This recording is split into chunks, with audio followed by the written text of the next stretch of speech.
Bom dia a todos! Meu nome é Leonardo Zoccarato Ferreira e vocês estão na Escola de Filosofia.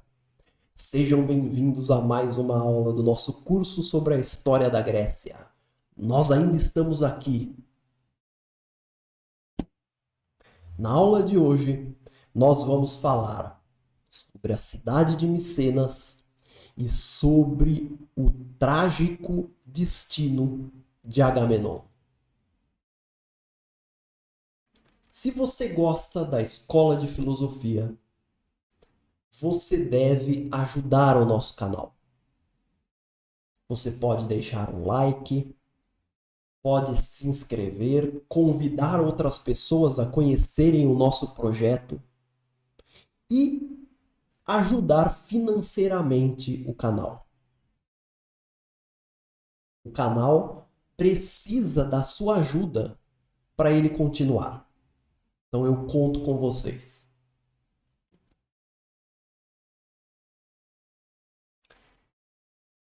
Nós vamos começar a aula de hoje do ponto onde paramos na aula passada. Na aula passada, nós falamos a respeito da nomeação de Atreu, como Atreu se tornou o rei de Micenas. Falamos que ele foi trapaceado por Tiestes, o seu irmão, e que depois Zeus corrigiu a lambança. E aí Atreu foi aclamado rei, a turma jogou ele pro alto, coxas foram assadas para os deuses.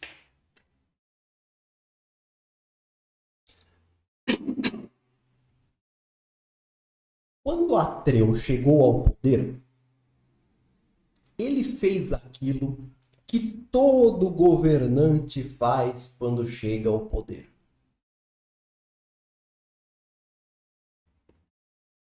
Ele se vingou dos seus algozes.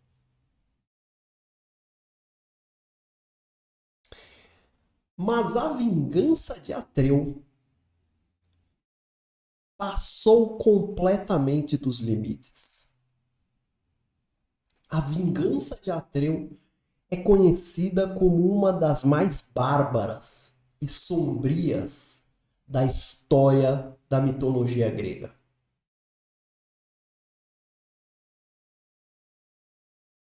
Episódio para maiores de 18 anos. Filme de terror.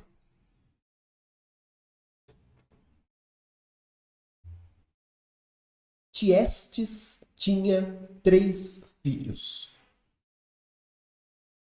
E Atreu o convidou com os filhos para um jantar de reconciliação no palácio. Tiestes, de espírito leve, foi, achando que realmente Atreu queria uma reconciliação.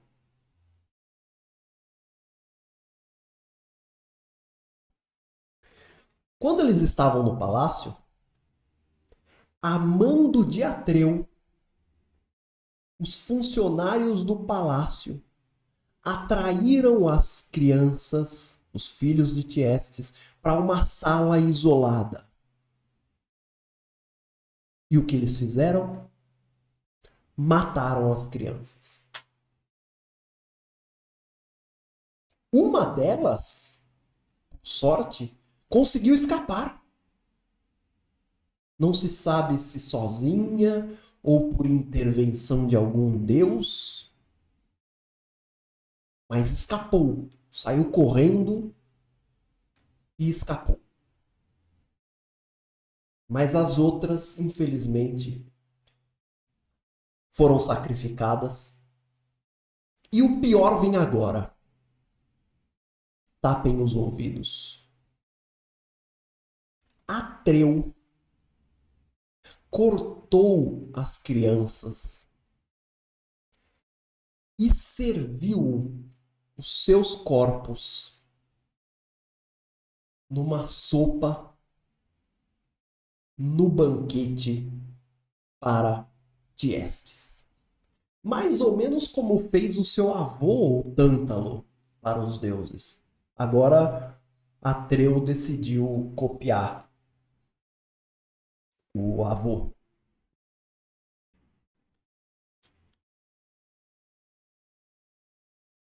Infelizmente, Tiestes descobriu tarde demais. Quando ele percebeu, ele já tinha comido algumas partes. Então vocês podem imaginar o desespero, a angústia do pai que acaba de notar o que tinha acontecido.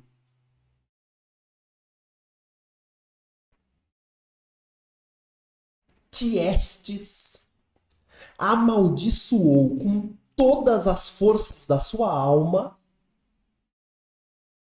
a linhagem de Atreu. Então agora sobre Atreu, essa família era complicada, não é? Quer dizer, já tinha lá o que Tântalo tinha feito. Atreu já tinha sacaneado Mírtilo e sido alvo de uma maldição. Deus Hermes estava injuriado com ele. E agora pesava sobre Atreu a maldição de Tiestes.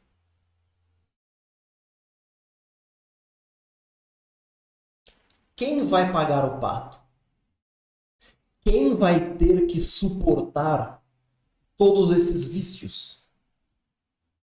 Quem vai pagar o pato é um homem chamado Agamenon, o filho de Atreu. Atreu teve um filho, passou o reinado de Micenas para o filho e passou também para o filho essa peste, essa condenação, essa maldição lançada por tantos sobre a sua linhagem.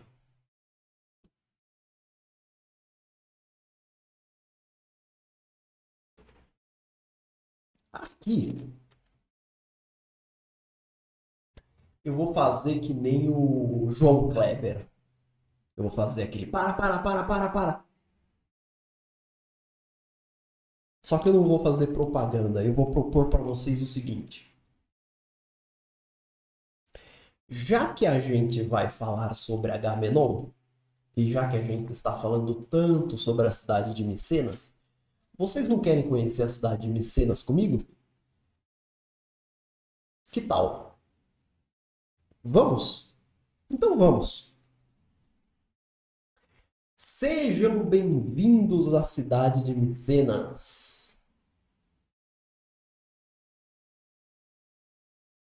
Micenas era a cidade mais poderosa da civilização micênica, que foi nomeada por causa dela. O que vocês estão vendo na tela é as ruínas dela.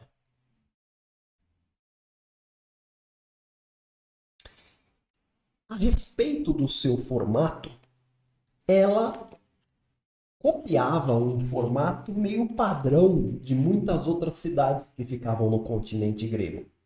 A prioridade ali era a defesa da cidade.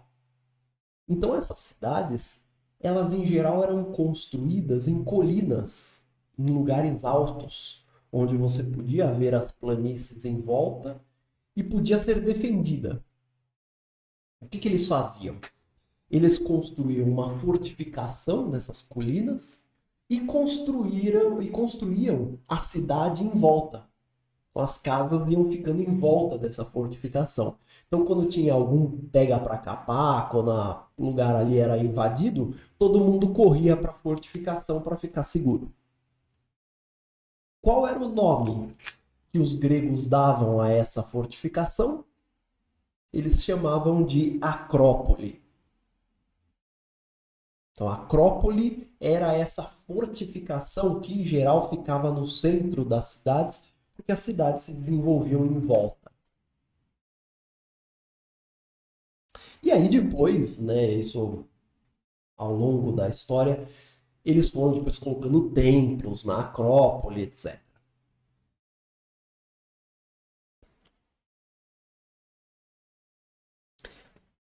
No auge da cidade de Micenas, que foi ali para o século 14, 13 antes de Cristo, então nós estamos falando aí do ano 1400 até mais ou menos o ano 1200.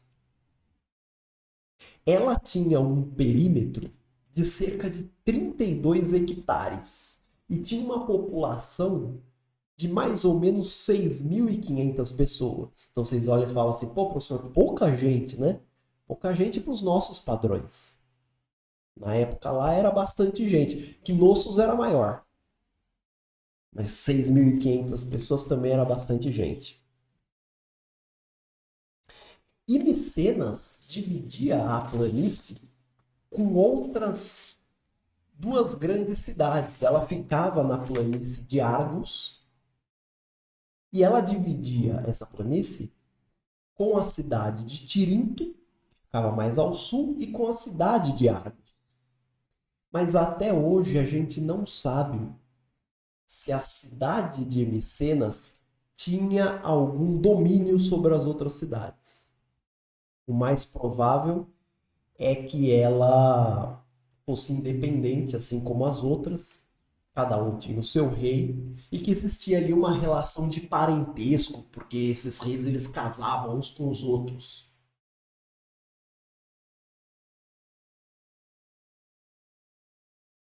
Micenas era conhecida pelas suas enormes e imponentes muralhas. Então, quando você chegava em Micenas, você já via de longe aqueles muros com aquelas pedras enormes. E os viajantes, eles até forjaram algumas lendas dizendo que a cidade de Micenas foi construída pelos Cíclopes, que só eles seriam capazes de carregar aquelas pedras com aquele peso.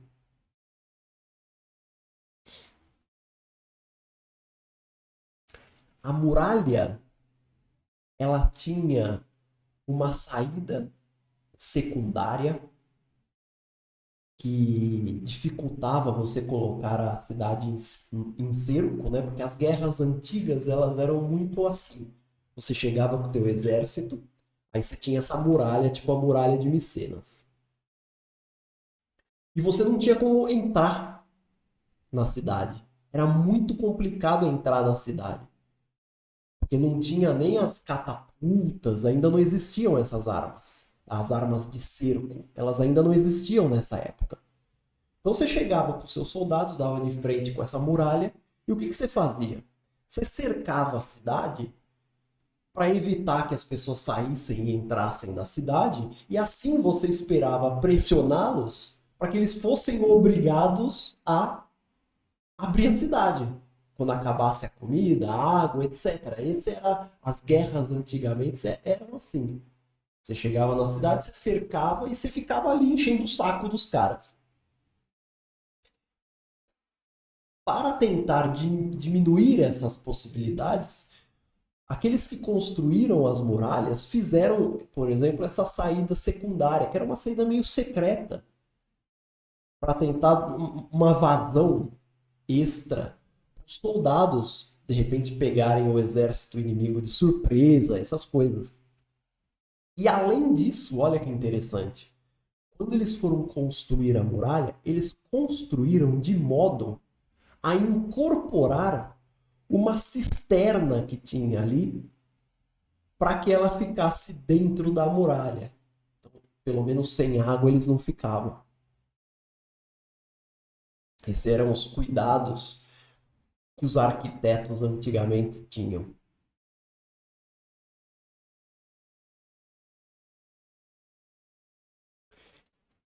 Aquele que chegava na cidade de Micenas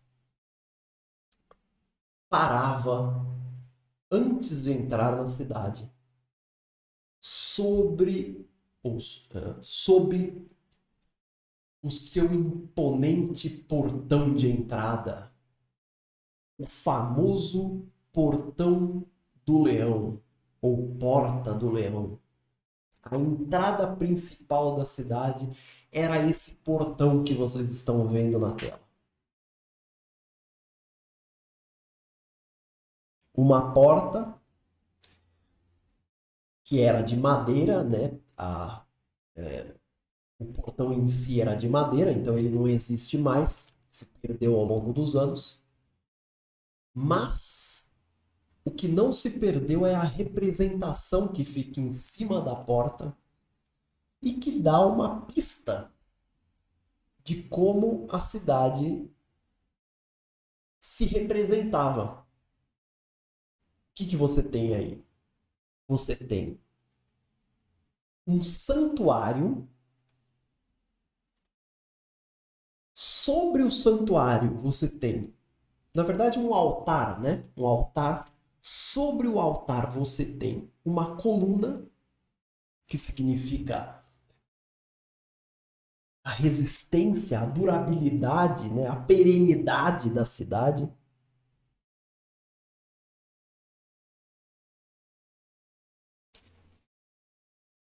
E em volta da coluna você tem dois leões, que dão um símbolo de força, a força da civilização micênica.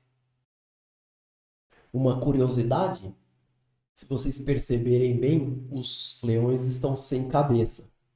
Isso porque a cabeça original desses leões não era de pedra, era de metal. Então era de bronze ou era de ouro. Mas infelizmente algum malandro roubou essas cabeças. Deve estar junto lá com a taça, né, da Copa do Mundo.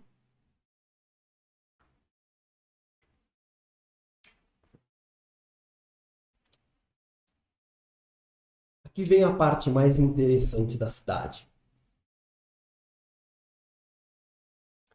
Vocês se lembram que eu contei que um arqueólogo, um bambambam aí, chamado Heinrich Schliemann, ele escavou Micenas. Vocês se lembram que eu contei essa história na aula antepassada?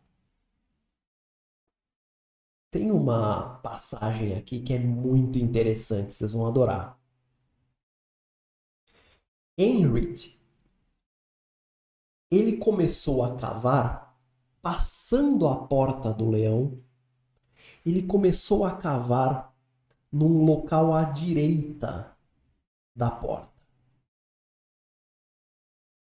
E ele encontrou um círculo. O que será que seria? Ele continuou cavando.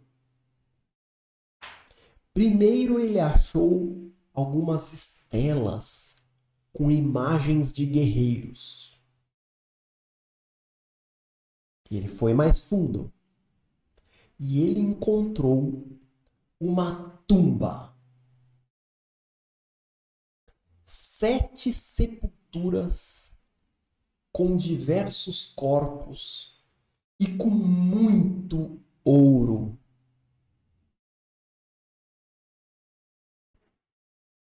Só que não era muito comum uma tumba dentro da cidade.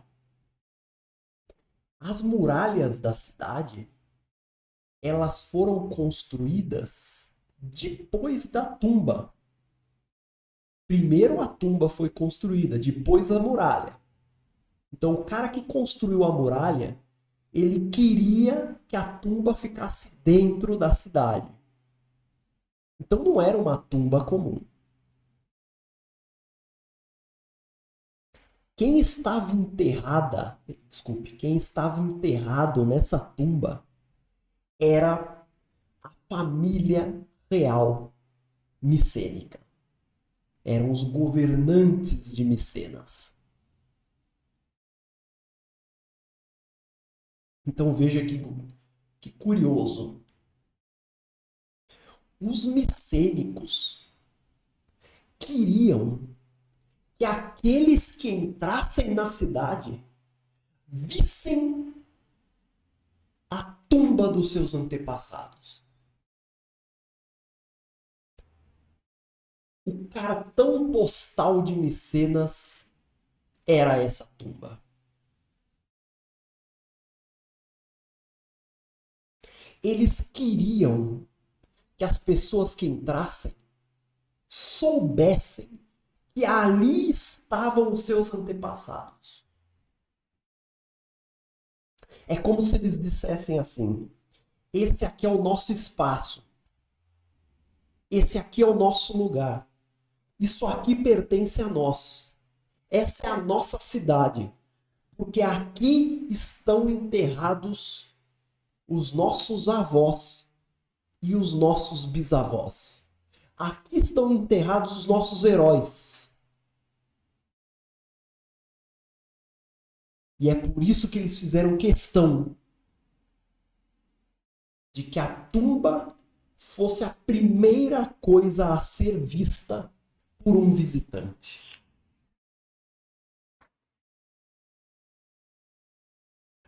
Nessa tumba, Philemon encontrou 8 homens enterrados. Um deles usava uma máscara de ouro, que vocês estão vendo aqui na tela. A famosa máscara. Se vocês perceberem bem, dá para ver nessa máscara as marcas da barba e do bigode da pessoa que estava enterrada. Henrik era tão vidrado na Ilíada, ele era tão apaixonado pela Ilíada, que quando ele viu essa máscara, ele mandou uma carta para o governo grego e ele disse assim: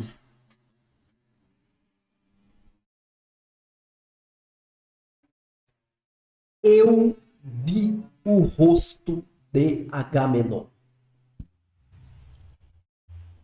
Eu vi o rosto de Agamenon.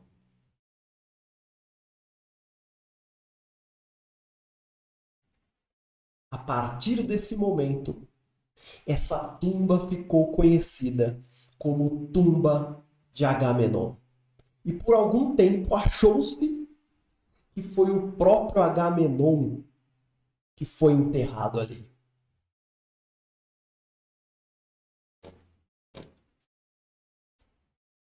Essa história é demais, não é? É demais essa história. Mas infelizmente, eu tenho que desiludir vocês.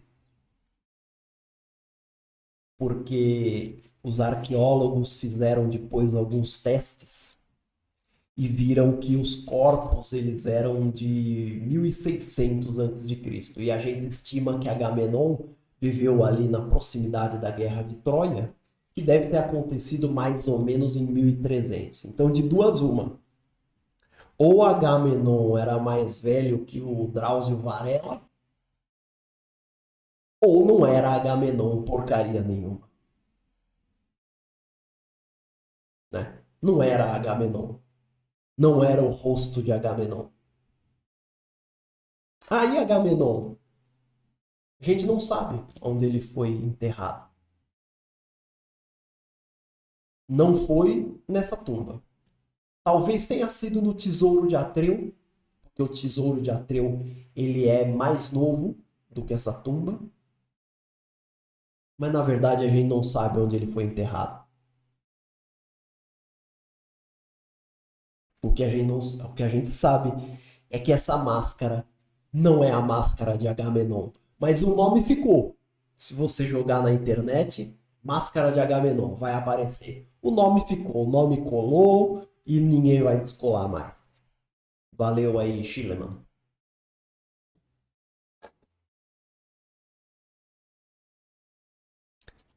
Além dos homens, foram encontrados 9 corpos de mulheres e 2 crianças.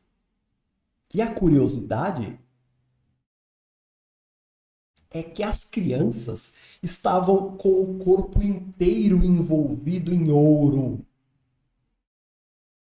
E eu estou mostrando aí as camadas de ouro que foram encontradas, o formato das crianças. A gente fica perguntando, por que ouro, né, professor? O que eles pensavam? Por que usar uma máscara de ouro no morto? Por que uma criança ser selada em ouro? Qual é a deles? Nós não sabemos exatamente o que eles pensavam, mas tem uma pista. Vamos ver o que vocês acham. Vocês podem até deixar nos comentários aí o palpite de vocês. A pista é a seguinte: o ouro é um material que não corrompe, é um material que dura para sempre, digamos. Ele é perene, ele é infinito. Então talvez eles pensassem que envolvidos em ouro, os mortos viveriam para sempre. Que tal? Ou talvez não. Essa é uma das perguntas que a gente nunca vai saber exatamente a resposta.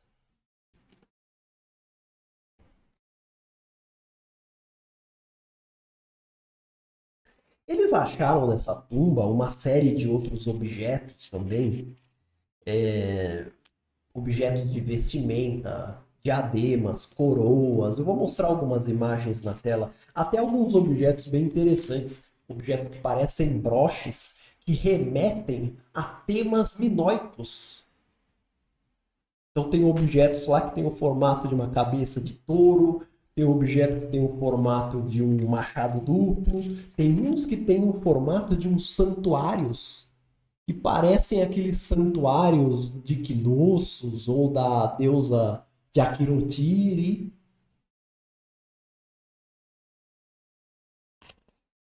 Eles acharam muitas armas também.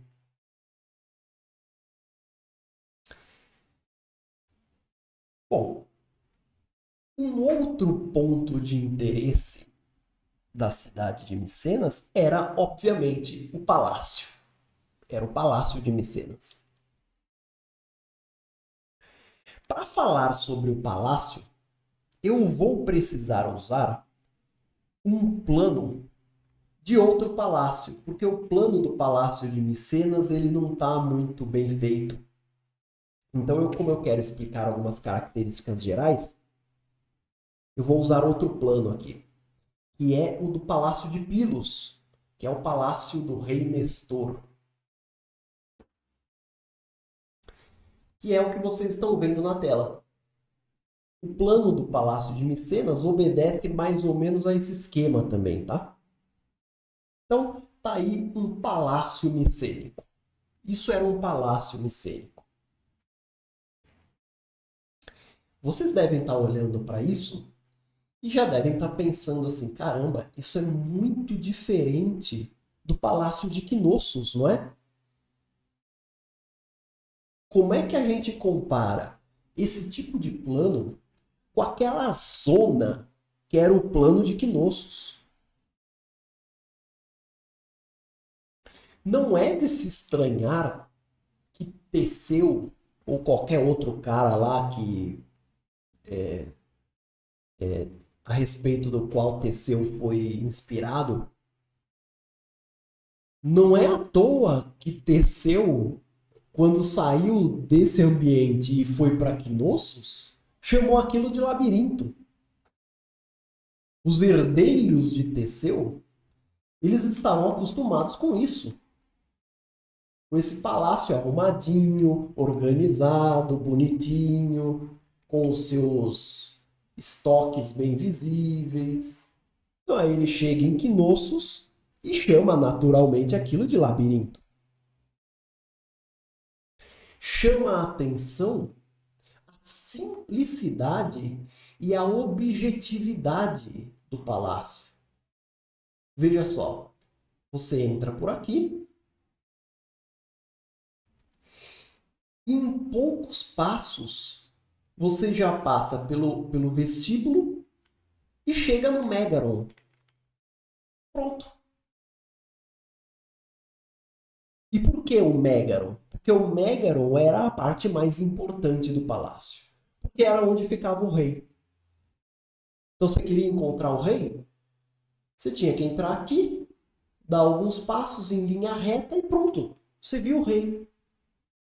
Não era aquela zona de Knossos, que você entra por um corredor, passa por outro, aí você cai numa praça central, aí você tinha que pegar informação. Imagina o cara dando informação no Palácio de Knossos, né? Não, é fácil. Pega a direita, depois a esquerda, esquerda de novo, direita, rotatória, depois direita, esquerda, vai reto, reto, reto, sobe uma escada, desce outra, esquerda, direita, pronto, já está na sala do rei. Não é assim no Palácio de Micenas. Tudo muito mais simples. Ó, meu amigo, segue reto. Segue reto. Tá vendo aquelas pessoas ali, ó? É. O que se destaca no plano é o Megaron, que é a sala do rei.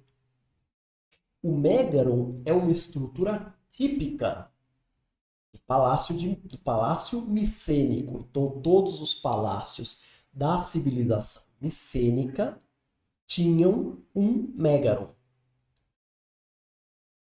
Os palácios minoicos não tinham Megaron. Então, às vezes vocês podem ver na internet alguma imagem em que o cara põe lá, num palácio minoico, ele põe lá, Megaron do rei. Não é Megaron do rei. Porque os minoicos não tinham Megaron. O Megaron era uma estrutura arquitetônica típica da civilização micênica. E ele consistia basicamente numa sala com um trono, com 4 colunas e com uma fogueira no centro. O rei, ele não morava aqui, que era mais o gabinete dele, que era onde ele trabalhava. Aqui era onde ele realizava as audiências dele, recebia as pessoas, resolvia disputas, porque ele era também o rei, o juiz na cidade. E era aqui também que ele realizava sua importante função religiosa. E o rei era também o sacerdote da cidade. E ele realizava as suas funções na fogueira. Então essa fogueira aqui, ela não era qualquer fogueira. Ela era o nosso bom e velho fogo sagrado. Lá das aulas do Sertilange, do Fustel de Coulanges que vocês tanto falam. Esse era o fogo sagrado. O fogo sagrado que estava na casa de todos os gregos, agora está no palácio do rei de Micenas. Então, em frente a essa fogueira, existia um altar e o rei, quando era o caso, fazia os sacrifícios diante do fogo sagrado. E dispensava, claro, uma parte dos animais sacrificados por fogo. O fogo ficava contente, feliz, à beça, começava até a queimar mais, assim, de tão contente que ele ficava.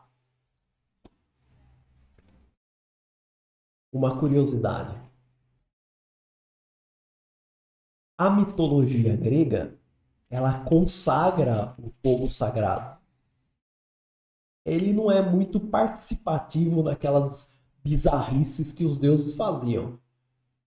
Mas ela tá lá também.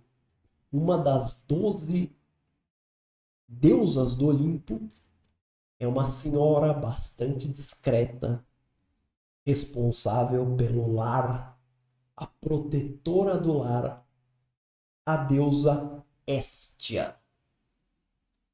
Era a deusa que simbolizava o antigo fogo.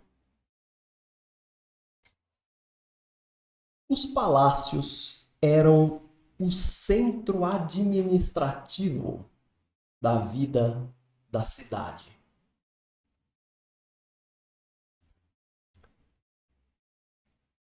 E assim como os micênicos, desculpe, assim como os micênicos também precisaram desenvolver um troço chamado burocracia.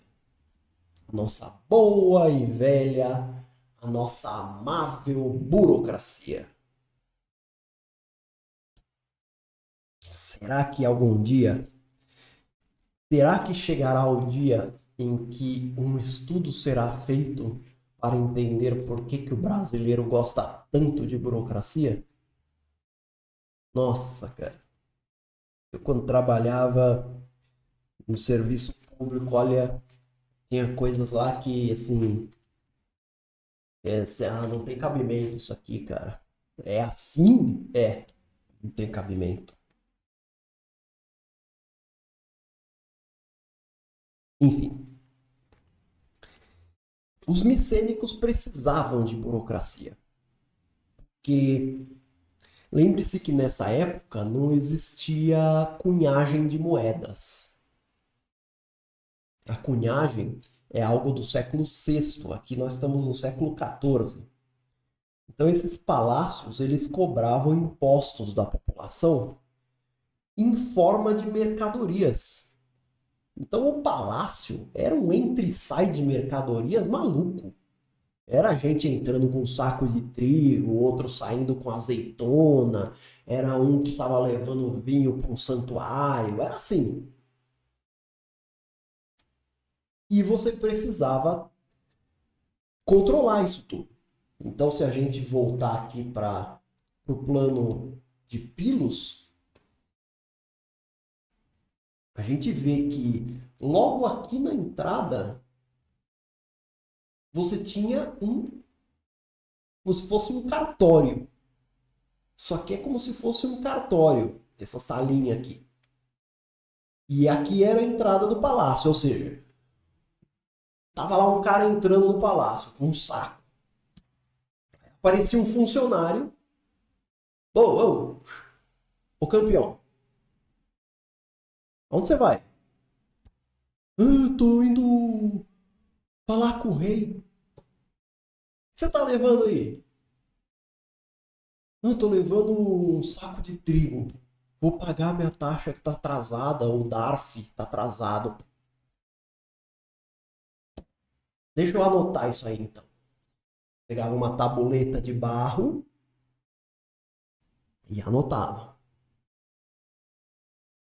Ó, agora pode sair da minha frente. Essas anotações, caso vocês estejam curiosos, elas eram feitas numa linguagem chamada Linear B. Linear B. A história é a seguinte, olha só. Vocês sabem que os micênicos invadiram Creta. Foram lá e deram um chute nos seus professores, nos minoicos. Os minoicos estavam de boa lá, os micênicos invadiram. Quando os micênicos entraram em Knossos, eles viram aqueles arquivos todos com a linear A, que era a linguagem minoica. Aí eles pegaram aquilo e começaram a estudar.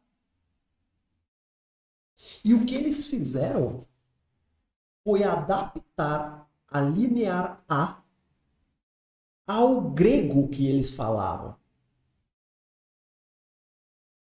E assim nasceu a linear B.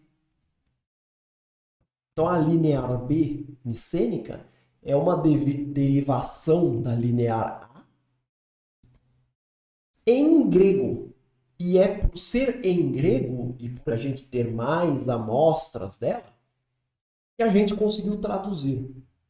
A gente, né? Eu falo como se tivesse incluído, não, algum maluco lá que lidou com isso durante anos e conseguiu traduzir.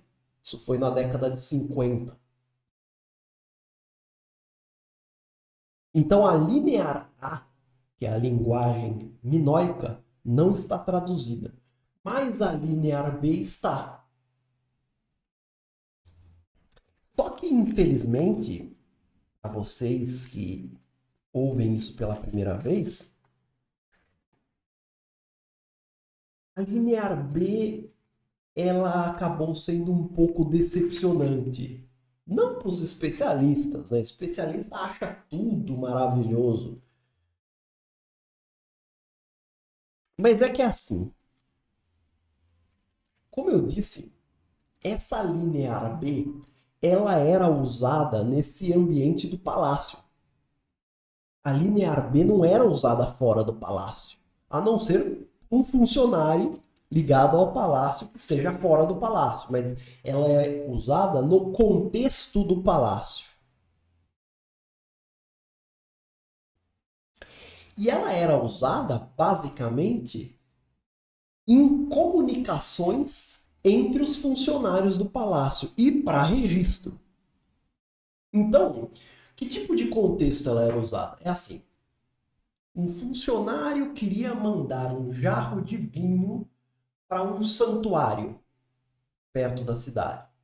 Ele anotava: mandei vinho para tal lugar. Um funcionário tinha lá um baú com trigo. Ele podia pegar uma tabuleta de barro, anotar a quantidade de trigo, anotar o destinatário e colocar essa tabuleta no baú.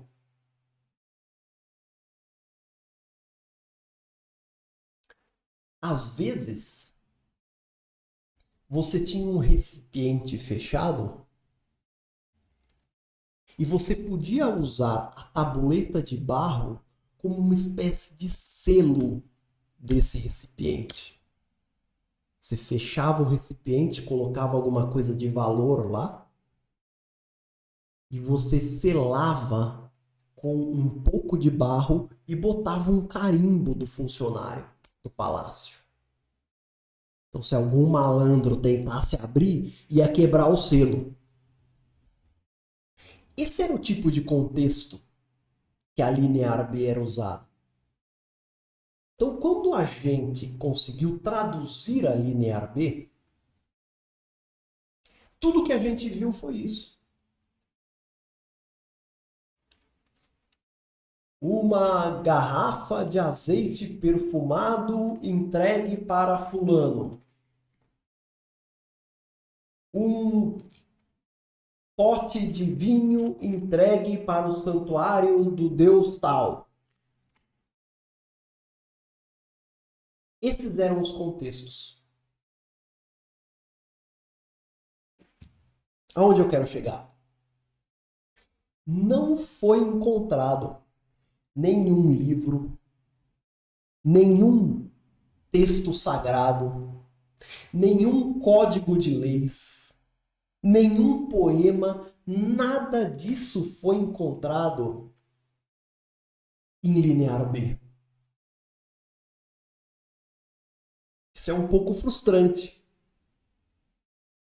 Então a linear B, ela não elucida tanto quanto poderia a respeito da civilização micênica. Um dado notável para vocês. Vocês sabem que a Ilíada de Homero, ela se passa na civilização micênica. Se não sabem, agora estão sabendo. Homero não era micênico. Homero estava falando lá mais ou menos no século VIII. Os micênicos são do século XIV. Mas o poema de Homero é um poema de época. É um poema que se passa na civilização micênica, ou naquilo que ele achava que era a civilização micênica. tá? Pois bem, não foi encontrado em Linear B, que era a linguagem micênica, nenhum trecho da Ilíada. Não há nenhum registro da Ilíada em Linear B. Nenhum verso que seja.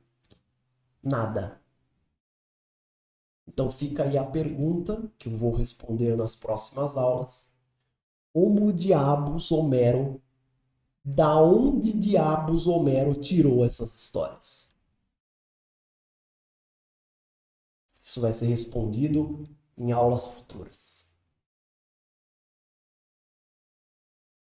Por falar em tradições, vamos voltar à história de Agamenon. Vamos descobrir qual foi o destino do herói micênico. Todos irão morrer, mas como Agamenon morreu? Pelo menos segundo Ésquilo. Essa história é fantástica. Vem comigo que você não vai se arrepender. Desliga aí a Anitta e vem comigo. Venham com a escola de filosofia. Vamos salvar o nosso país.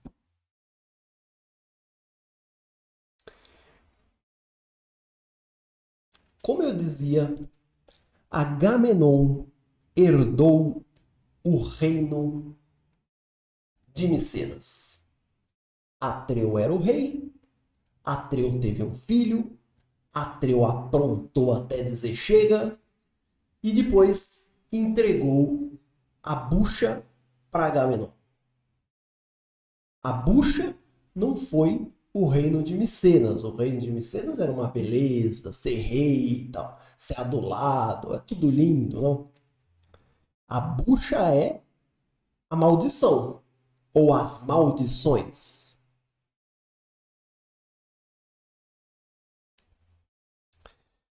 Agamenon estava lá de boa no reino dele, né? Reinando, fazendo aquelas coisas que todo rei faz, que é porra nenhuma, lá com os pés em cima da mesa, comendo,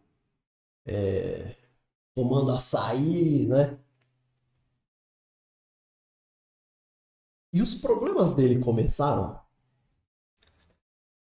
porque bateu à sua porta o seu irmão chamado Menelau. Para contar a Agamenon que a sua mulher Helena, quer dizer, a mulher de Menelau, tinha sido sequestrada pelo príncipe de Troia, um sujeitinho chamado Paris. Todo mundo já conhece a história, né? Paris se hospedou em Esparta, seduziu Helena, raptou Helena. Ninguém sabe se Helena quis ser raptada, trouxe Helena para Troia. Menelau estava em Creta, ficou sabendo, voltou pistola e procurou Agamenon, que era o seu irmão, para que os dois fossem para Troia quebrar o pau. Foi assim que começou a Guerra de Troia. Agamenon mobilizou os gregos para a Guerra de Troia simplesmente para defender a honra do seu irmão Menelau. E claro, que esses são os heróis, para ter um motivo para ir para a batalha. Para um herói grego era muito importante ir para a batalha. Então, todo motivo que eles pudessem arrumar para ir para a guerra, eles iam.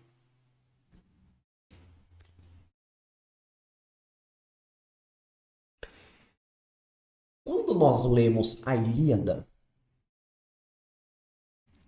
A gente fica impressionado com o feito dos heróis, né? É um que pula no meio da batalha, é o outro que segura a onda com um escudo enorme, é o outro que briga com Deus.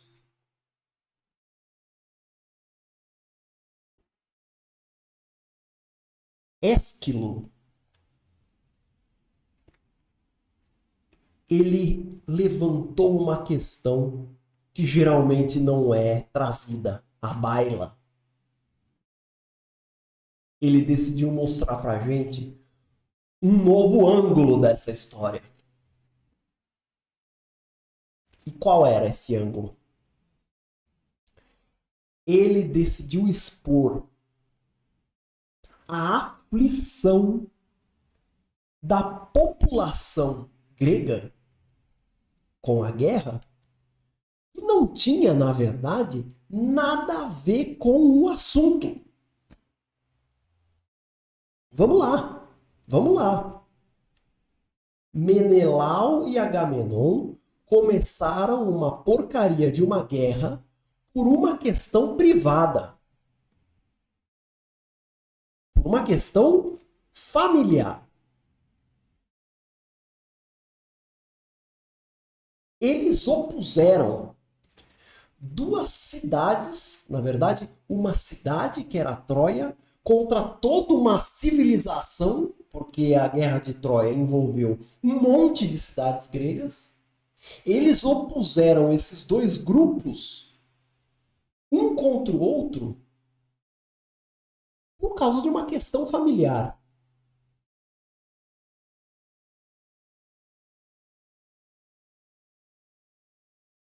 E o que Ésquilo traz é o drama da guerra. Porque a guerra é assim. Os líderes começam uma guerra por motivos babacas e idiotas. Mas quem luta é o povo. Então, por exemplo, tem um merda lá na Rússia, um merda na Rússia, que decidiu invadir uma outra nação. Mas ele mesmo não vai para a guerra. Quem vai são os garotos russos, que não tem nada a ver com o assunto. Ele vai lá, inventa um pretexto qualquer. Não, porque questões históricas, veja aqui e tal. Se a gente for considerar questões históricas, todo mundo tem motivo para brigar para todo mundo. Para brigar com todo mundo. Isso aí não é motivo para nada. Começa uma guerra, mas ele fica em Moscou, na tenda dele, atrás de 30 baterias antiaéreas, enquanto o povão tá indo pra guerra. Esse é o drama de todas as guerras. Quem começa a guerra não é quem vai. Aliás, se eu posso dar aqui um mérito para esses heróis gregos, é que pelo menos nisso eles eram diferentes. Porque Agamenon e Menelau começaram uma guerra por motivos particulares, mas pelo menos eles foram para a guerra. Porque isso tinha a ver com a honra do herói grego. Esses heróis, eles eram todos reis. E o rei tinha que estar na frente das suas tropas. Era uma questão de honra. Se ele não fizesse isso, nem rei ele era.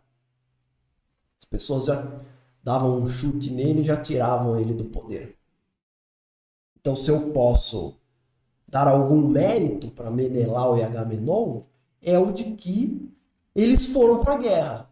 Foram para a guerra, tomaram flechada, Menelau tomou flechada, né? Briga, lança para um lado, lança para o outro, eles estão lá no meio. Porque os nossos, nem isso eles fazem. Declaram a guerra e fica no gabinete, enquanto os outros estão morrendo nas trincheiras. Então a indagação que Ésquilo faz é: que merda tem a ver a população grega com o problema familiar de Menelau? Menelau foi chifrado, foi corneado por Paris e Helena? Bom, problema dos dois ou dos três. Imagina, eu sou um grego lá, tô lá em Micenas. Pô, eu quero viver minha vida, pô, quero viver minha vida. Eu tenho aqui minha filha, minha família, eu quero brincar com meus filhos, pô, eu quero brincar com meu cachorro, quero assistir o jogo do Corinthians. Pô, cara, vou tomar uma cervejinha, eu não quero ir pra guerra, cara. Eu não quero. As pessoas comuns não querem ir pra guerra.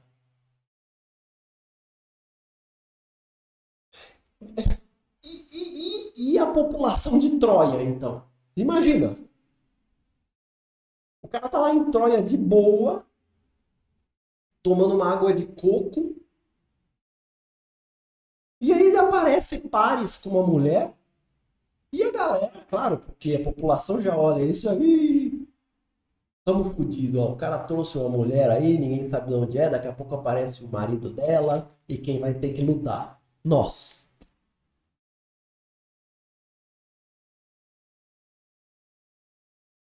Então, os heróis poderiam ter resolvido de outro jeito, não é? Vai lá pra Troia, negocia isso aí, cara. Fala aí com o rei, ó, oferece uns lingotes de cobre, né? Faz um duelo aí entre Menelau e Paris e resolve isso aí, cara. Dá uma luta de boxe. Tinha na época luta de boxe. Faz uma, pô. Até teve, na Ilíada teve um duelo entre Menelau e Paris. Só que na última hora a Afrodite se meteu e salvou Paris. E depois Paris não voltou para lutar com Menelau.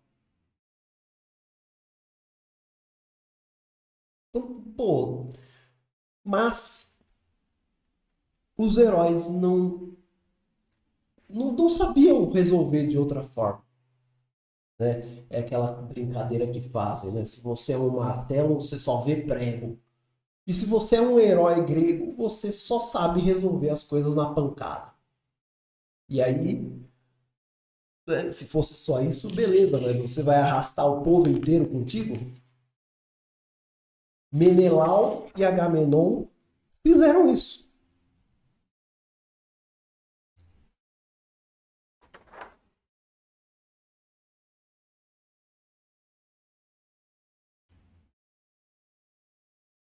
Só um minutinho.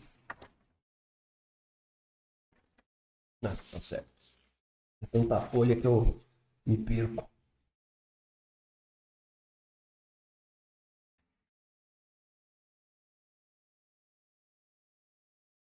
Me perco não, tá errado mesmo aqui. Agora sim. Olha só, olha só, olha só, olha só, olha só. Olha como Ésquilo resume todo esse sentimento que eu estou tentando transmitir. Era o sentimento da população da época, com a decisão desses dois. Olha como Ésquilo resume de maneira brilhante esse sentimento.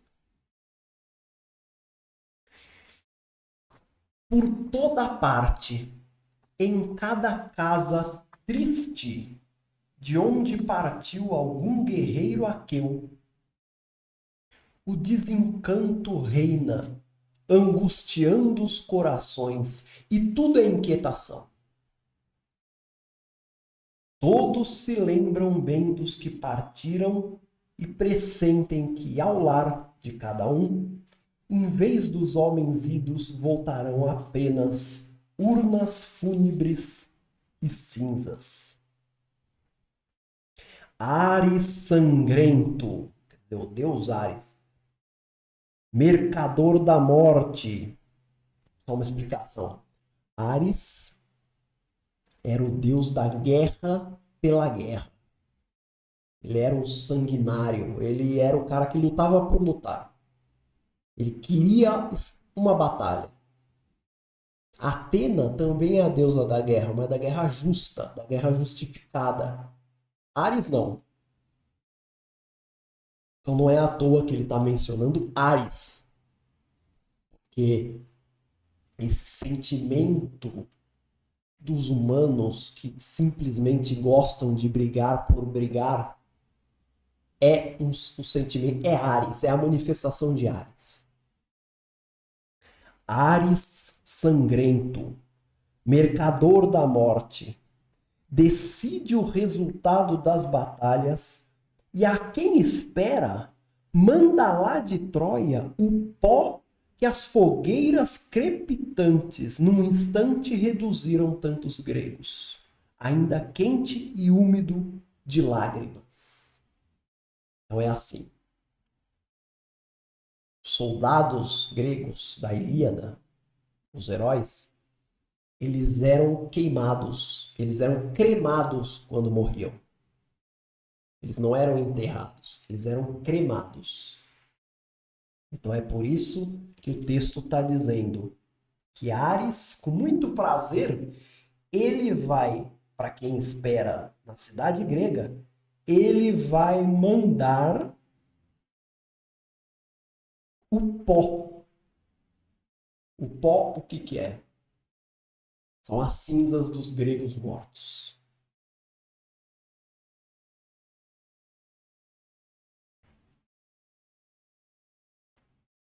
Aqui, agora, você tem que imaginar 3 micênicos comuns falando, expressando as suas insatisfações a respeito dos heróis, dos chefes deles, num corredor, meio que no cantinho, sem que pudessem ser ouvidos. Então ele diz assim, Ésquilo: louvores se misturam a gemidos. Como era destemido esse guerreiro! Aquele tombou valentemente na luta rude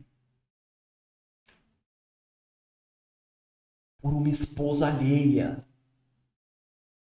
Alguém sussurra fazendo segredo. Então vocês têm que imaginar 3 gregos cochichando a respeito dos seus chefes, dos seus reis, e falando: aquele ali morreu valentemente, aquele outro era um ótimo guerreiro, e morreram em Troia por causa da esposa alheia. Quer dizer, por causa de um problema da esposa de Menelau.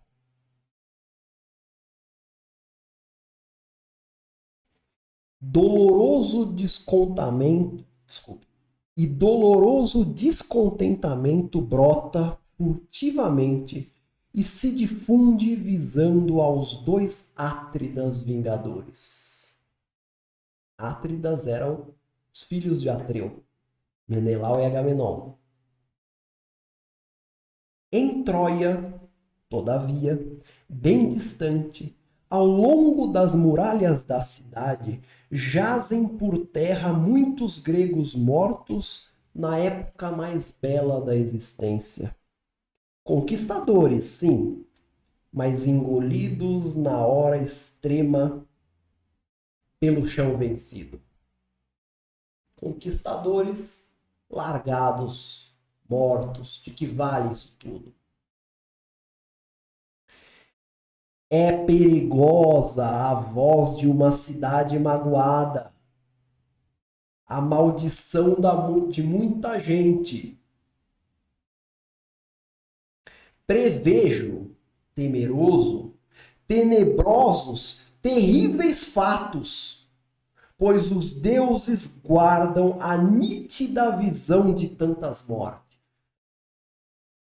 Com o tempo, as negras fúrias vingadoras envolvem irremediavelmente os maus injustamente venturosos, e o máximo poder reduz-se a nada.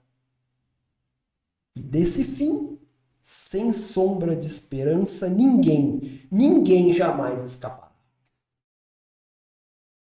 Ou seja, além da maldição de Mírtilo e de Tiestes, agora Agamenon está amaldiçoado por toda Micena. Os pais, os avós daqueles jovens que foram lutar em Troia, esses pais e esses avós, essas vozes silenciosas, insatisfeitas, que não veem propósito na guerra contra a Troia, essas pessoas todas estão amaldiçoando Agamenon. E os deuses sempre ouvem. Ainda mais Agamenon já estava meio manchado.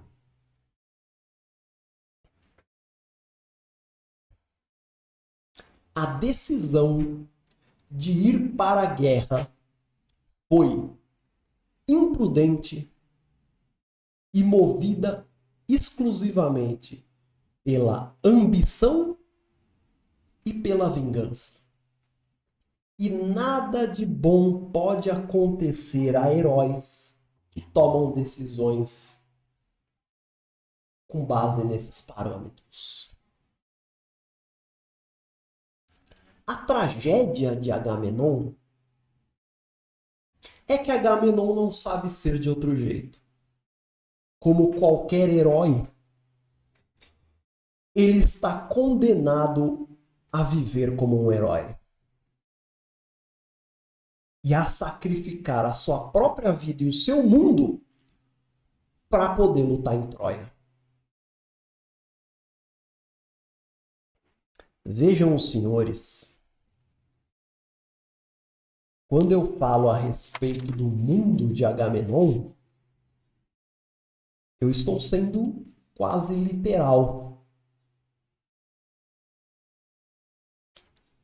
Vamos lá. Existe um fato que desencadeou o destino final de Agamenon. Agamenon mobilizou todo mundo para ir para a guerra de Troia. Os gregos se encontraram num porto e estavam prontos para partir.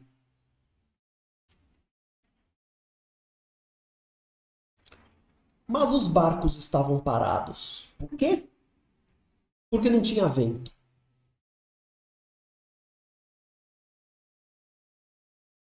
Agamenon chamou o seu adivinho, um homem chamado Calcas, e pediu um oráculo.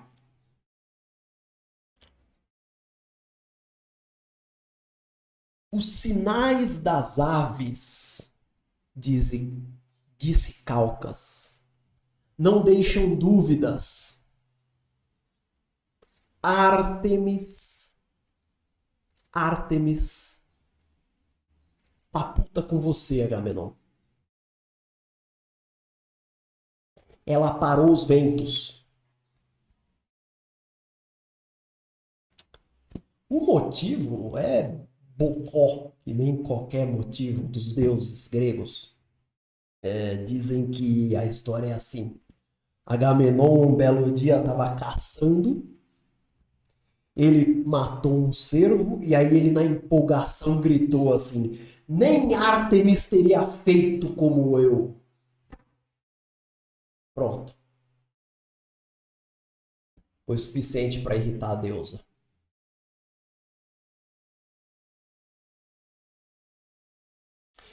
Ártemis exigia um sacrifício. Uma virgem deveria ser sacrificada. E quem foi a escolhida por Ártemis? A jovem Ifigênia, simplesmente a filha de Agamenon.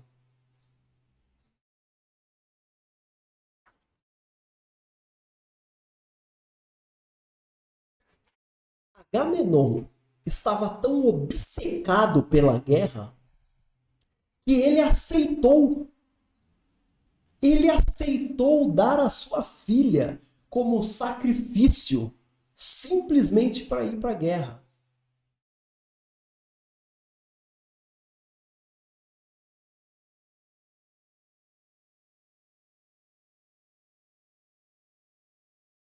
Ifigênia foi sacrificada.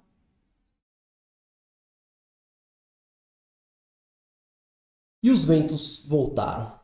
E lá vai Agamenon para Troia.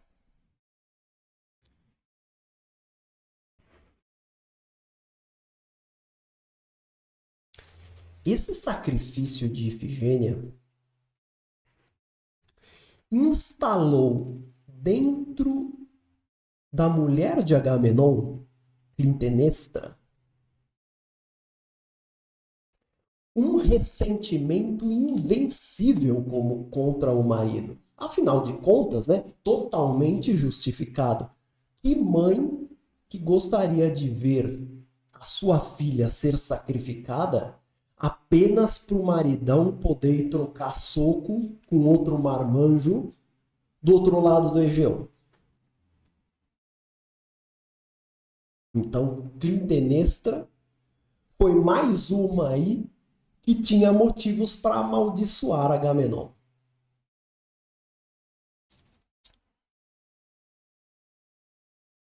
E ela, com esse sentimento, ficou em Micenas, sozinha, fragilizada, à mercê de qualquer oportunista que quisesse tirar vantagem desse sentimento. E um oportunista apareceu. Um homem chamado Egisto. Se aproximou, ofereceu um braço amigo e dali a pouco os dois viraram amantes.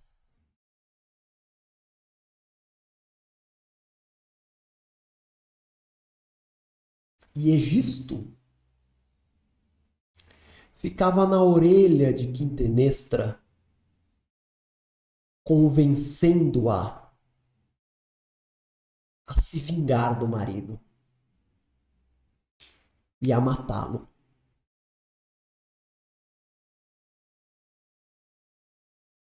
Passados muitos anos, quando a guerra de Troia já estava ganha, os gregos tinham acabado de entrar em Troia e de saquear a cidade, Agamenon tomou uma das princesas de Troia, uma moça chamada Cassandra, para ser a sua concubina. Ele iria trazer Cassandra para o palácio e queria que ela ficasse morando no palácio junto com Clitemnestra. Clitemnestra, que tinha os seus informantes, claro que achou isso a gota d'água. Imagina se eu vou dividir a minha casa com uma prostituta do meu marido.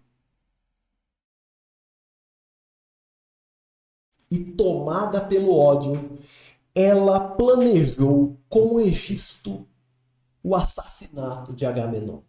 Estava tudo pronto. Era apenas uma questão de tempo. Eis que Agamenon retorna de Troia. Chega em Micenas, são e salvo. Ele chegou em Micenas, se emocionou, ele estava 10 anos longe, beijou a terra, chorou, foi recebido com homenagens pela sua esposa Clitemnestra. Ele entrou no palácio, Cassandra seguia-o a alguma distância. O banquete preparado, ele sentiu o cheiro do banquete, da carne. Ele decidiu tomar um banho antes de banquetear. E quando saía do banho, desarmado, evidentemente, Cassandra, desculpem, Clitemnestra, sua mulher, o enrola numa toalha, enquanto Egisto o apunhala por trás. E Clitemnestra ainda teve tempo de pegar um machado e de cortar a cabeça de Agamenon.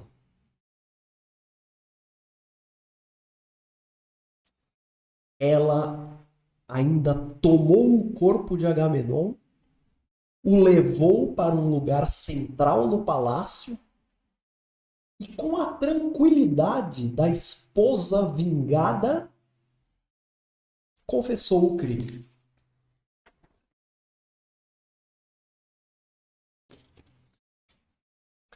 Mas agora, senhores, pasmem, pasmem. Ela não foi a única vingada. Egisto, em frente ao corpo de Agamenon, se revela. Quem era ele?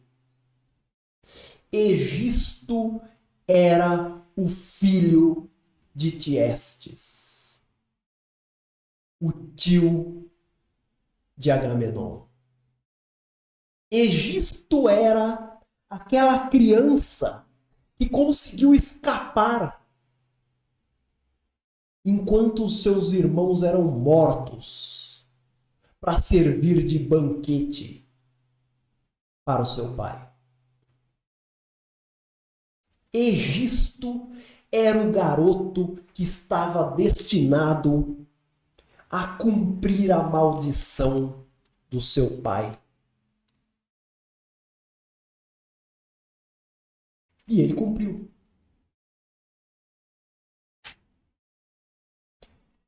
Sigam comigo as palavras de Egisto diante do corpo de Agamenon.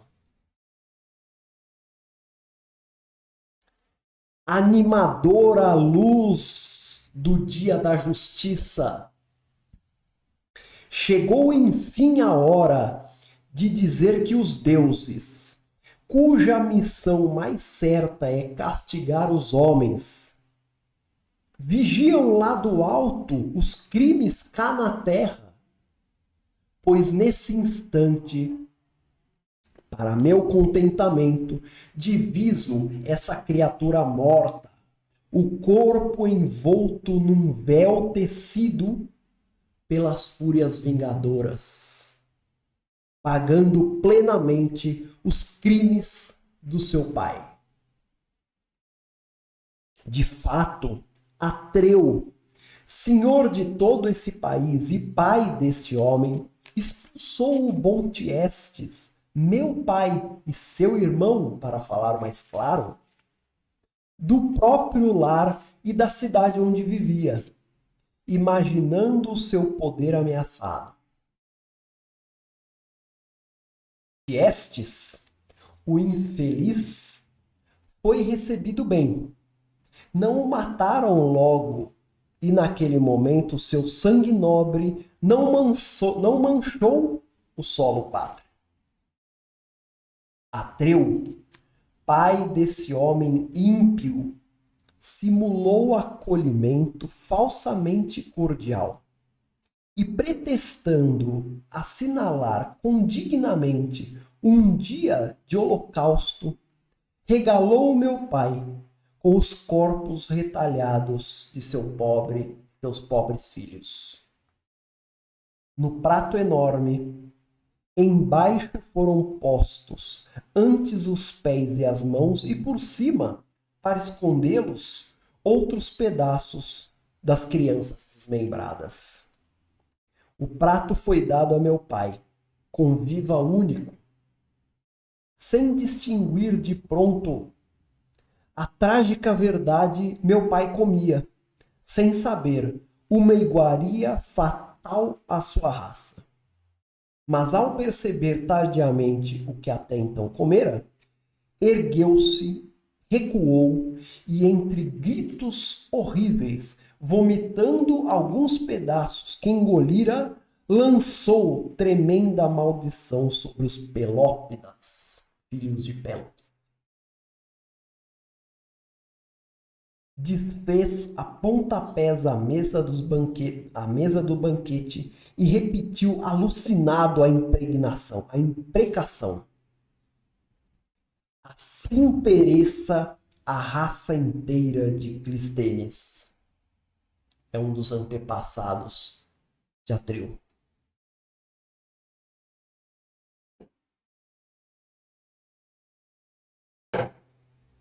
Por isso agora, esse homem morto aqui, eu, por direito, deveria planejar a morte dele, pois após o crime hediondo fui desterrado com meu pai, de quem eu era terceiro filho, frágil criança inocente. Chegado à juventude, a pertinaz justiça mandou-me de retorno para essa vingança. E embora me encontrasse longe de Agamenon, foi-me possível finalmente exterminá-lo, tecendo a trama toda que o levou à morte.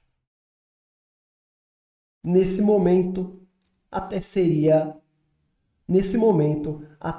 morrer seria bom, pois o castigo o envolveu em suas malhas. Foi assim, meus senhores, que morreu Agamenon. Morreu vítima da sua própria tragédia. Foi assim que morreu o grande rei de Micenas. Para quem tiver curiosidade, a história continua. Eu não vou contar a continuidade, mas a história continua. Vocês podem encontrar a história na peça seguinte, a peça Agamenon. Evidentemente que eu não vou falar aqui para não estragar a surpresa. Já estraguei a surpresa da peça Agamenon, não vou estragar o resto. E assim como Agamenon se extinguiu, se extinguem agora as nossas aulas a respeito dos micênicos.